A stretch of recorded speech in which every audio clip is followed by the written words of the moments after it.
Auspicia este programa Stimpra, Sindicato de Trabajadores de la Industria del Hielo y Mercados Particulares de la República Argentina, Seccional Buenos Aires. ¿Qué tal? ¿Cómo le va? Bienvenido, como siempre, a este mercado fruti-hortícola que hacemos todas las semanas.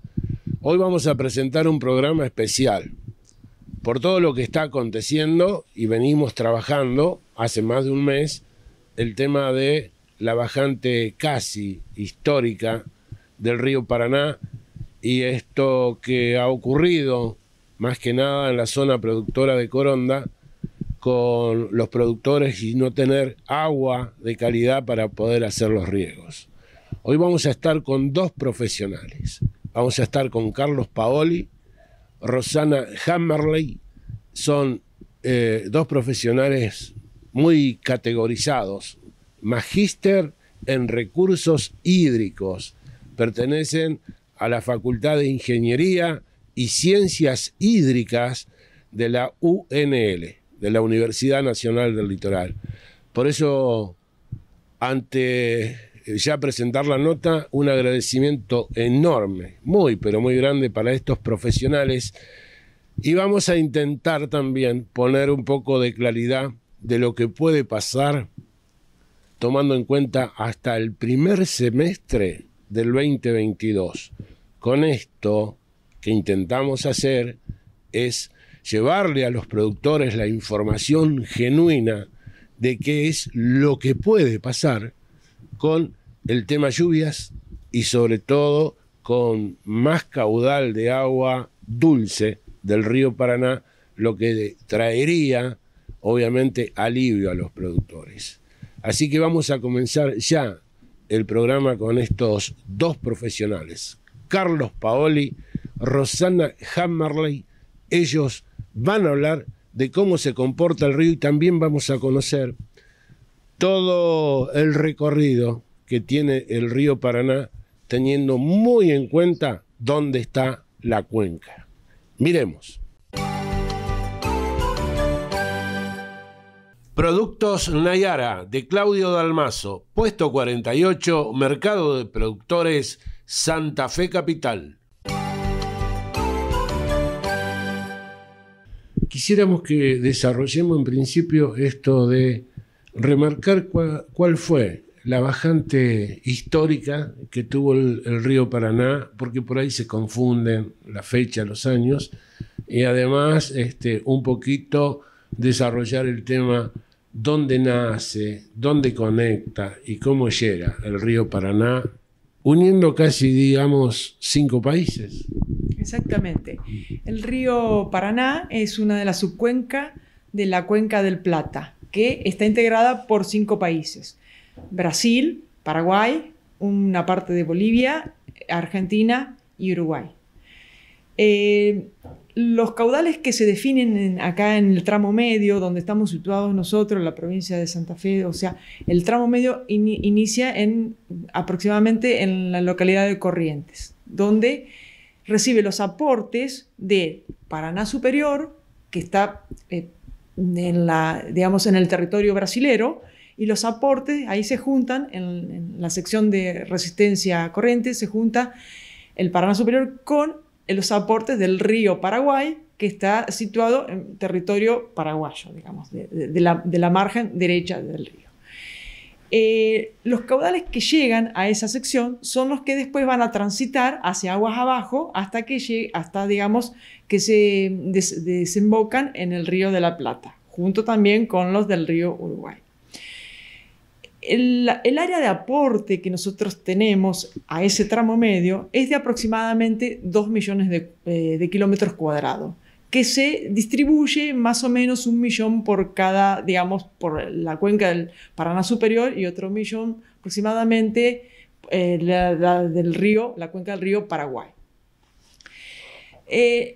La situación de bajante que nosotros, extraordinaria, que encontramos ahora, hacía 60 años, 50 años más o menos, que se había dado un caudal por debajo del cero digamos, en el río Paraguay, más precisamente acá en el puerto, en el hidrómetro, en la escala del puerto de Santa Fe.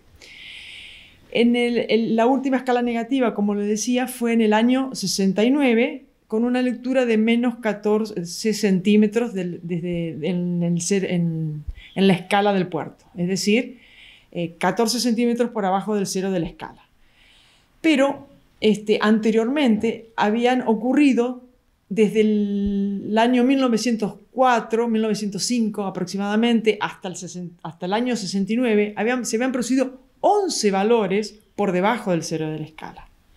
Y el más marcado fue en el año 44, el noviembre del año 44, con una lectura de menos 1,03 metros por abajo del cero de la escala. Siempre ¿El más bajo de la historia? El más bajo de la historia que nosotros tenemos registro, digamos, o sea. ¿Y qué periodo de tiempo le llevó al río Paraná, a toda la cuenca, a volver a una normalidad, que de pronto no sería correcto tan así decirlo, ¿no? Volver a tener el caudal que necesita el río? Ahora con usted.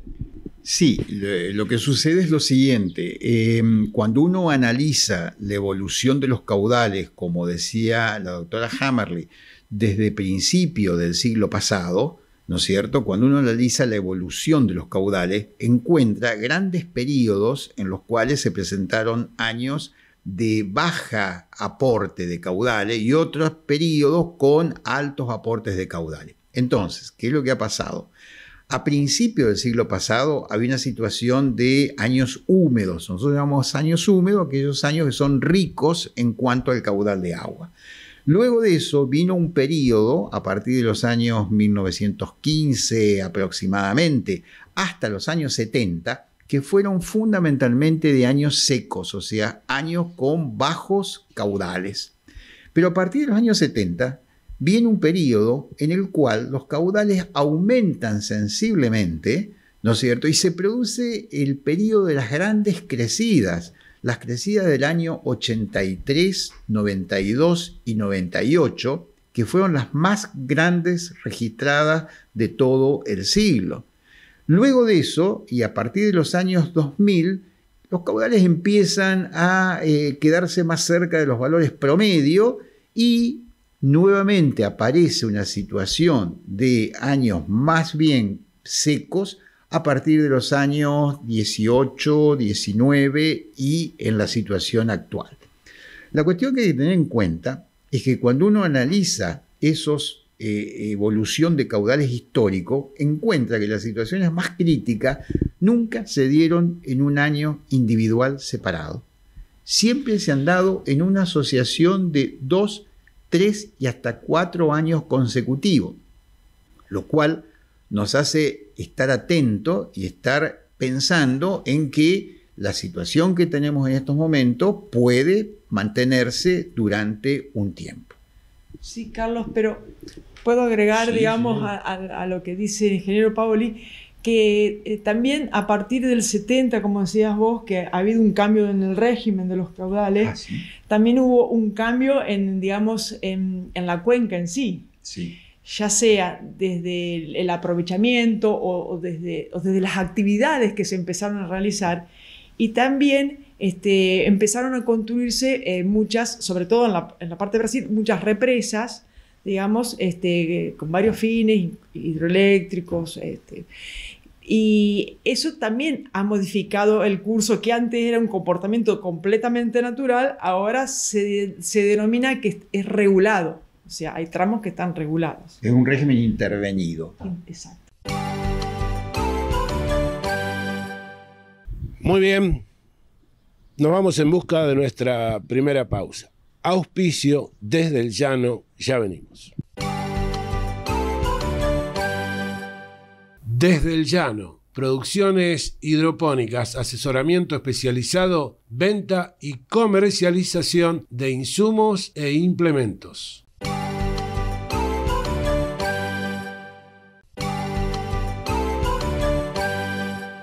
Auspicia este informe Hidricom, amplia gama de equipos de ósmosis inversa y sistema de filtración. Elimina el 98% de sales disueltas, bacterias, virus y metales pesados. Hidricom.com.ar.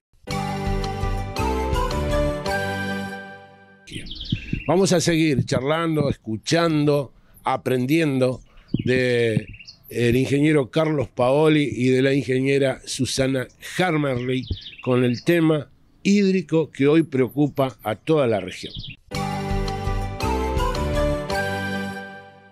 Bueno, ingeniero, en realidad los productores, y que es mi sector de trabajo, quieren saber y preguntan qué va a pasar el año que viene. Hacer futurismo uno sabe que no es así, pero está bueno que nos cuente estos estudios que hay, esta relación entre lo que pasó y lo que puede pasar. Por ahí esto puede servir. Entiendo que de hecho lo va a hacer. Bueno, cómo no. Lo que yo voy a comentar está basado fundamentalmente en la actividad que realiza el Sistema de Alerta de Cuenca del Plata del Instituto Nacional del Agua, al cual yo pertenecí hasta hace 2 o 3 años, digamos, ¿no? Tiene la sede en Buenos Aires y ese está implementado desde los años 80, después de las grandes crecidas de los años 83, recibe toda la información de distintos sitios, imágenes satelitales, servicios meteorológicos de Brasil, de Paraguay, información internacional y demás. Con toda esa información y con los registros de lluvias, niveles y demás, realiza distintos niveles de pronóstico. Por una parte, realiza los pronósticos a corto plazo. Los pronósticos a corto plazo son los niveles de agua que se espera en cada sitio del tramo medio a 1 semana y a 15 días. Esos pronósticos a corto plazo están basados fundamentalmente en las lluvias que se produjeron en la semana anterior y en la evolución de los niveles de las estaciones que están aguas arriba. Digamos, esos son los pronósticos a corto plazo. A toda esta información se puede acceder a través de la página que tiene el Instituto Nacional del Agua. Pero también elabora lo que se llaman escenarios para los próximos 3 meses. Esos escenarios, que son escenarios hidrológicos para ver cuál se espera que sea el comportamiento del río, están basados a su vez en escenarios climatológicos. Los escenarios hidrológicos se plantean para 3 meses en adelante. El último de ellos emitido lo que indica es que la condición para la primavera se iba a mantener en situación de bajante, con algunas mejoras transitorias, como ha pasado con estos leves repuntes, y con evolución de los niveles cercanos a los que se produjeron hasta el momento. Pero a su vez, dentro de los informes que proporciona, estoy mirando acá la pantalla del último de los informes estos trimestrales, el INA recoge también lo que es la evolución esperada del efecto del niño-niña, que es lo que se llama ENSO, el Niño Oscilación del Sur, que está basado en la temperatura que se registra en un sector del Océano Pacífico. Yo estoy simplificando, no voy a entrar en detalles de dónde es, dónde no es. Entonces allí hay un valor medio de... La televisión es tirana. El Pacífico Ecuatorial lo llama. Exactamente. La temperatura de la superficie del mar Pacífico Exactamente. Rosana, vos lo que no se entienda y aclarándolo también, ¿no es cierto? Pero hay un valor de referencia medio en el cual cuando la temperatura en ese sector está por encima, empieza a definirse una condición de niño. Cuando está por debajo comienza a definirse una situación de niña. Y cuando está oscilando ahí, es una condición neutra, digamos, ¿no? Entonces, hay 27 grandes centros de investigación del clima en el mundo, y debe haber más, pero de estos que se recogen, que tienen sus propios modelos de simulación que simulan cuál sería el comportamiento que se referiría a esta situación. ¿Para qué interesa ese comportamiento? Porque se ha encontrado que hay una asociación, en nuestra zona al menos, que cuando hay situaciones de niño, tenemos una tendencia a que aumente el régimen de precipitaciones, y cuando hay una situación de niña, a que haya un déficit de lluvia en nuestra zona. Entonces, es interesante ver del último de los informes que el Instituto Nacional del Agua recogió y que está basado en todos estos grandes centros del clima internacionales que hacen sus prognosis, que indican que Aproximadamente esta situación de niña leve, el promedio está indicando una niña pero no tan pronunciada, se mantendría hasta fines de año. Con lo cual, esto se apoya para que los escenarios hidrológicos digan esta situación de bajante va a permanecer. Ahora bien, esos informes respecto a la evolución del niño están indicando a partir del verano una recuperación y una tendencia a que para el otoño pueda llegarse a situaciones neutras. Lo cual significaría, si realmente se dan esas situaciones, a una mejora, aunque sea leve, de la situación actual. Lo que no está indicado es que haya una recuperación en el corto plazo. Muy bien, nos vamos en busca de nuestra segunda y última pausa. También el agradecimiento para Frutilla Belén. Mirá. Frutillas Belén, frutillas, arándanos, cerezas, IQF, piñas Cubo Block, calidad premium. Encontranos en frutillasbelen@yahoo.com.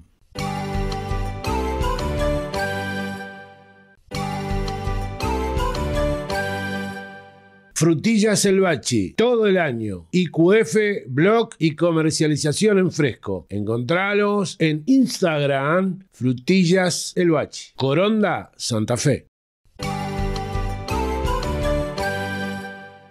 Bueno, también el agradecimiento para Frutillas El Bachi, que nos permite seguir trabajando la zona productora, ¿no?, con este apoyo.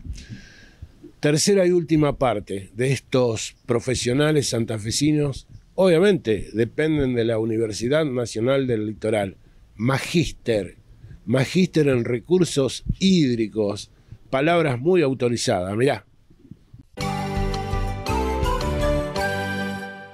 Está muy difundido y se conoce los fenómenos que presenta el niño o la niña, más allá del punto neutro, como el que uno supone que está pasando o va a pasar a corto tiempo en nuestra región.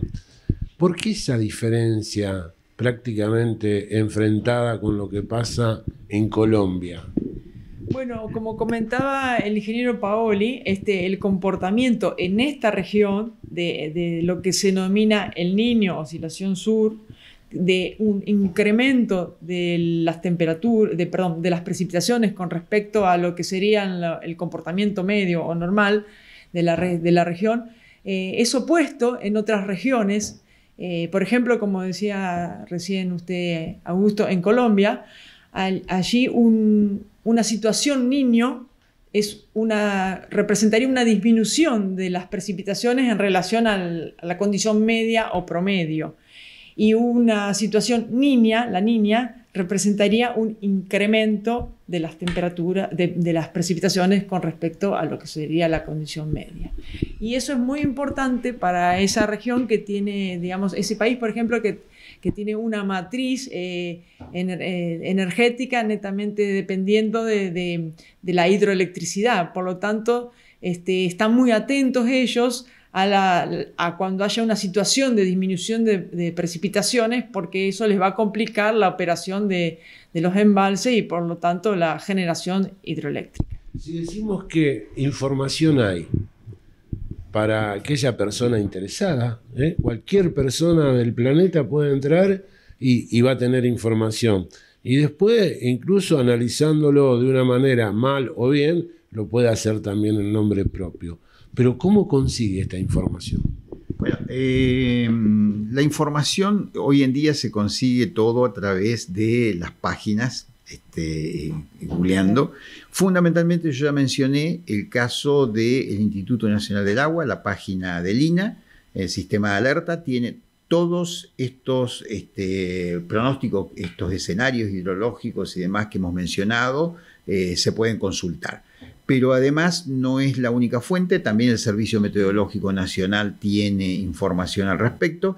Y a mí me gustaría que Rosana comente un poco, que ella ha estado viendo las páginas del INTA y de nuestra propia facultad, la información que hay, ¿no? Sí, acá la facultad tiene un centro de información meteorológica ese centro todos los días actualiza la información meteorológica y también la altura de los ríos de varios sistemas. Y está el sistema del Paraná, donde tiene a lo largo de todo el río, a lo largo de todo su recorrido, tiene varias estaciones con mediciones hidrométricas y están publicados todos los días, se actualiza y están publicadas las alturas en todas esas estaciones hidrométricas y se puede disponer de información hasta 365 días atrás. Es decir, que uno tiene prácticamente un año completo de todas las estaciones que se encuentran en el río Paraná y otros sistemas también. También tiene la del Salado y otros sistemas hídricos. Esto es muy importante porque, bueno, uno puede hacer un seguimiento, incluso tiene, acá estoy señalando, tiene, por ejemplo, uno puede ver la situación, cuándo empieza la bajante, cuándo hay un repunte, este leve repunte que ocurrió ahora en este mes de septiembre, porque en agosto tuvimos completamente todo el mes, excepto 2 o 3 días, la lectura de la escala en el puerto de Santa Fe por debajo del 0. Y acá se ve perfectamente. Y uno ve, ahí, por ejemplo, estos 15 o 20 días de repunte. Entonces, visualmente por ahí es mucho mejor entender esa información, más que el dato, ¿no? Uno va viendo la evolución del río. Uno tomando y analizando lo que piensan los productores, que donde uno encuentra el trabajo, ellos quieren saber del año que viene. ¿Pueden analizarlo ellos mismos, digamos, teniendo como, patrón de información lo que ocurrió en el año 46, en el año 60 y pico, la inundación, para sacar una conjetura propia, que le puede servir o no, pero es lo que está buscando y hay que dárselo? Bueno, yo creo que es muy difícil conjeturar hacia el año próximo, digamos. Nosotros, como científicos, como técnicos y demás, no podemos aventurar ninguna cuestión de ese tipo. Es muy arriesgado, digamos. Sí. Lo único que sí podemos decir es que lo que nosotros vemos, no parecería que para el año que viene haya una situación de grandes lluvias. ¿No es cierto? No parecería, pero no podemos asegurarlo en absoluto. A su vez, lo que nos implica esto ver es que la situación puede mantenerse como está actualmente hacia fines de año y comience una leve recuperación. A partir de ahí no podemos decir realmente más nada. El Abasto, autoservicio de frutas y verduras, asesoramiento y venta. Rafaela, Santa Fe. Muy bien, y así vamos llegando al final de un programa más. Antes de despedirme, quiero quedarme con esta frase precisamente que nos dejó el doctor Carlos Paoli. El primer semestre 2022 sería nada más que la continuación de lo que se está viviendo por estos días con el río Paraná. Algo para meditar, para pensar y tener muy en cuenta. Ahora sí, el agradecimiento para los profesionales santafesinos. Nos vamos, como siempre, sabiendo que en solo 7 días volvemos. A todos ustedes, por supuesto, muchas gracias. Será hasta la semana que viene.